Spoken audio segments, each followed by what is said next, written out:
नमस्कार, स्वागत है आपका। आप देख रहे हैं द न्यूज और मैं रानी गुप्ता आपके साथ। इस वक्त की बड़ी खबर सामने आ रही है। बता दें कि अध्यादेश के खिलाफ लगातार अरविंद केजरीवाल जो हैं वो समर्थन जुटाने की कवायद में लगे हुए हैं। इस बीच वो तमाम विपक्षी दलों के नेताओं के साथ मुलाकात कर रहे हैं और आज उन्होंने सीपीआईएम के अध्यक्ष सीताराम येचुरी के साथ मुलाकात की है। ये अध्यादेश आया है और ये अध्यादेश अब बाद में मॉनसून सेशन में संसद में आएगा।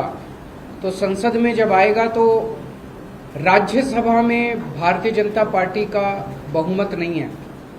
238 सदस्य हैं जिसमें 93 केवल बीजेपी के हैं। तो अगर सारी नॉन बीजेपी पार्टीज एक साथ आ जाएं तो इस अध्यादेश को गिराया जा सकता है। तो इसीलिए आप लोग देख रहे हैं कि मैं एक एक पार्टी अध्यक्ष से जाके मिल रहा हूं और उनकी हम सपोर्ट मांग रहे हैं कि जब ये संसद में बिल आए तो वो दिल्ली के लोगों के साथ खड़े हों, दिल्ली के लोगों को न्याय दिलाएं। दिल्ली के लोगों के साथ बहुत बड़ा नुकसान हुआ है, दिल्ली के लोगों का बहुत बड़ा धोखा हुआ है दिल्ली के लोगों के साथ। तो इसी सिलसिले में मैं ममता बनर्जी से मैडम से मिलने गया था, उन्होंने सपोर्ट जाहिर किया। ठाकरे साहब से मिलने गया था, उन्होंने सपोर्ट जाहिर किया। एनसीपी से मिलने गया था, उन्होंने सपोर्ट जाहिर किया। केसीआर साहब से मिलने गया था, उन्होंने सपोर्ट जाहिर किया। उसी सिलसिले में आज मैं सीताराम येचुरी जी से, उनकी टीम से और सीपीएम पार्टी से सपोर्ट मांगने के लिए आया कि इस राज्यसभा में आप हमें सपोर्ट कीजिए। और मैं तहे दिल से शुक्रिया अदा करता हूँ सर कि आपने आप अपनी तरफ से और पार्टी की तरफ से दिल्ली के लोगों के साथ खड़े होने का आपने निर्णय लिया, हमें सपोर्ट दिया। इस दौरान अरविंद केजरीवाल ने ये कहा है कि कांग्रेस कहती है कि हम अरविंद केजरीवाल को समर्थन नहीं देंगे। यहाँ पर उन्होंने ये कहा है कि ये जो समर्थन है वो केजरीवाल अपने लिए नहीं मांग रहे हैं बल्कि देश की जनता के लिए ये समर्थन मांग रहे हैं। बता दें कि उनका कहना रहा कि ये मुद्दा केजरीवाल का नहीं है, ये मुद्दा देश के संविधान का है। ये कांग्रेस को तय करना है कि वो मोदी के साथ खड़ी है या फिर देश की जनता के साथ खड़ी है।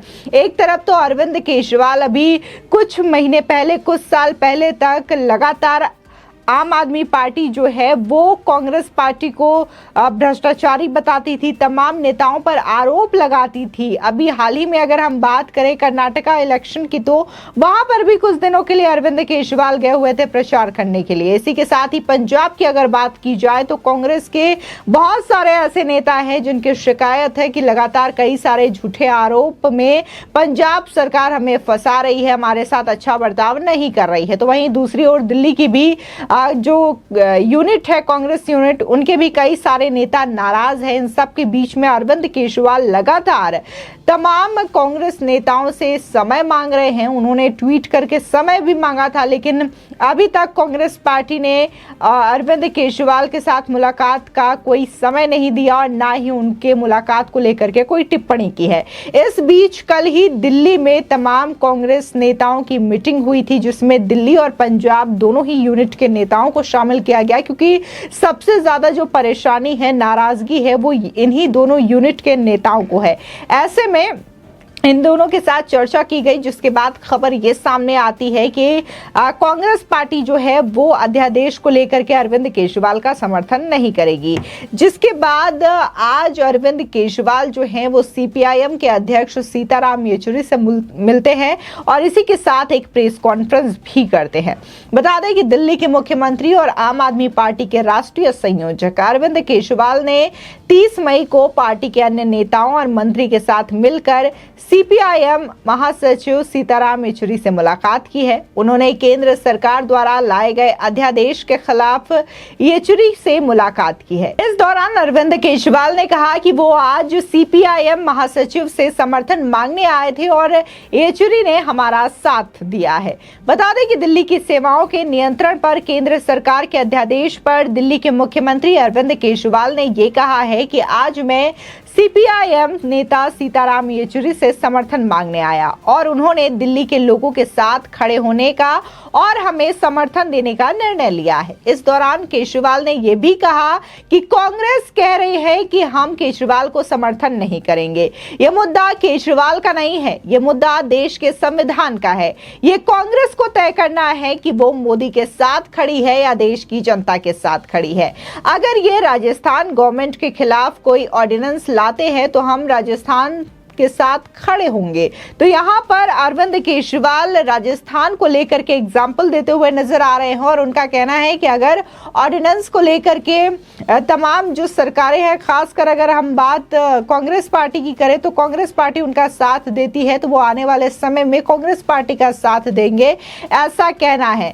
लेकिन वही दूसरी ओर देखने को मिला कि कैसे अरविंद केजरीवाल ने लगातार पहले कई तरीके के आरोप लगाए। सोनिया गांधी, राहुल गांधी और शरद पवार, तमाम नेताओं की एक लंबी लिस्ट बना रखी थी उन्होंने और कहा था कि ये तमाम नेता भ्रष्टाचार में लिप्त है। इसी के साथ ही सोनिया गांधी को भी लेकर के कई सारे स्टेटमेंट दिए थे। उनका कहना था कि ईडी सीबीआई बंद कर देनी चाहिए। जब आप सोनिया गांधी से पूछताछ नहीं कर पा रहे हैं, सोनिया गांधी को गिरफ्तार नहीं कर पा रहे हैं, लेकिन जब अध्यादेश का मुद्दा आया तब अरविंद केजरीवाल जो हैं वो अपना रुख बदलते हुए नजर आ रहे हैं। वो लगातार कांग्रेस से समर्थन मांगने की अपील कर रहे थे, लेकिन कांग्रेस पार्टी की ओर से समर्थन नहीं दिया गया है। बता दें कि इस मुद्दे पर केजरीवाल ने सभी विपक्षी नेताओं से आग्रह करते हुए उनका अध्यादेश के विरोध में समर्थन मांगा था। तेलंगाना के मुख्यमंत्री के चंद्रशेखर राव, शिवसेना यूबीटी के अध्यक्ष उद्धव ठाकरे, राष्ट्रवादी कांग्रेस पार्टी के प्रमुख शरद पवार और पश्चिम बंगाल की सीएम ममता बनर्जी ने भी इस मुद्दे पर आम आदमी पार्टी को समर्थन किया है।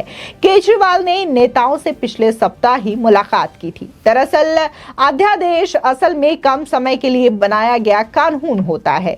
इस कानून के लिए सरकार को उस समय संसद की इजाजत नहीं लेनी पड़ती है। हालांकि इस कानून को बाद में संसद की मंजूरी लेनी पड़ती है। वहीं केंद्रीय कैबिनेट की सलाह पर राष्ट्रपति अनुच्छेद 123 के तहत अध्यादेश जारी कर सकता है। राष्ट्रपति के दस्तखत के बाद अध्यादेश कानून बन जाता है। बता दें कि केंद्र सरकार द्वारा लाए गए अध्यादेश में कहा गया है कि दिल्ली भारत की राजधानी है जो सीधे राष्ट्रपति के अधीन है। ऐसे में अधिकारियों के फेरबदल का अधिकार राष्ट्रपति के पास होगा। इस अध्यादेश के मुताबिक दिल्ली में अब अधिकारियों का तबादला और नियुक्ति national capital civil services authority के माध्यम से होगी। और इस अध्यादेश में यह भी कहा गया है कि इस एनसीसीएसए के अध्यक्ष दिल्ली के मुख्यमंत्री होंगे, मगर मुख्य सचिव व गृह सचिव इसके सदस्य होंगे। मुख्य सचिव व गृह सचिव की नियुक्ति केंद्र सरकार करेगी, जबकि अधिकारियों की नियुक्ति के विषय में एनसीसीएसए उपराज्यपाल को अनुमोदन करेगी और अधिकारियों के तबादला और नियुक्ति में अगर कोई विवाद होता है तो आखिरी फैसला दिल्ली के एलजी का मान्य होगा। वहीं केंद्र के इस कानून को दिल्ली सीएम अरविंद केजरीवाल ने असंवैधानिक और लोकतंत्र के खिलाफ बताया है। उन्होंने कहा है कि अध्यादेश के कारण आप सरकार का काम धीमा हो सकता है, लेकिन ये नहीं रुकने वाला और वो काम को प्रभावित नहीं होने देंगे। सीएम ने कहा है कि आपने दिल्ली में प्रचंड जनादेश के साथ सरकार बनाई है और निकाय चुनाव में भी प्रचंड बहुमत से जीत हासिल की है। ऐसे में लगातार आम आदमी पार्टी के द्वारा यह दावा किया जा रहा है कि ये जो अध्यादेश है वो पूरी तरीके से असंवैधानिक है, जबकि तमाम जो नेता हैं उनका ये कहना है कि दिल्ली जो है काफी संवेदनशील राज्य है, ये यूनियन टेरिटरी है। ऐसे में यहाँ पर सुरक्षा को लेकर के बहुत ज्यादा ध्यान दिया जाता है। खासकर अगर हम बात अधिकारियों के ट्रांसफर और पोस्टिंग की करें तो इसका भी बहुत ज्यादा ध्यान रखा जाता है, क्योंकि कहीं ना कहीं जो सुरक्षा है पूरी तरीके से राष्ट्रपति से लेकर के प्रधानमंत्री, चीफ जस्टिस ऑफ इंडिया, ऐसे कई सारे लोग यहाँ पर रहते हैं। ऐसे में इनकी सुरक्षा और भी ज्यादा खास हो जाती है और भी ज्यादा मायने रखती है, जिसकी वजह से ये कहा जा रहा है कि ये जो ट्रांसफर पोस्टिंग का मामला है वो राष्ट्रपति के अधीन होना चाहिए, न कि दिल्ली के सीएम के अधीन होना चाहिए। तो फिलहाल इस मुद्दे को लेकर के लगातार अरविंद केजरीवाल लगे हुए हैं तमाम पार्टियों के समर्थन मांगने के लिए, ताकि जब इस अध्यादेश को बिल के तौर पर राज्यसभा में पेश किया जाए तो इसके खिलाफ विपक्ष वोट करे। लेकिन कांग्रेस जो है इससे काफी ज्यादा अलग नजर आ रही है। कांग्रेस ने ने किनारा कर लिया है। फिलहाल इस खबर को लेकर के आपकी क्या राय है, हमारे कमेंट सेक्शन में जरूर बताएं। आगे की और भी अपडेट के लिए चैनल को सब्सक्राइब करना ना भूलें।